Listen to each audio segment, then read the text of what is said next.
శతమానం భవతి అని నిన్ను దీవించి గతకాలం స్మృతిలోనే బ్రతుకు సాగించి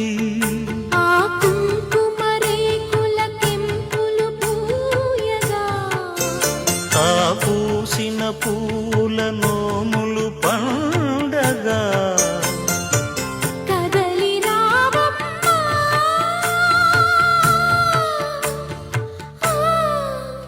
ఈ బాలవాక్కు బ్రహ్మవాక్కు ఒక్కటేనని నిన్ను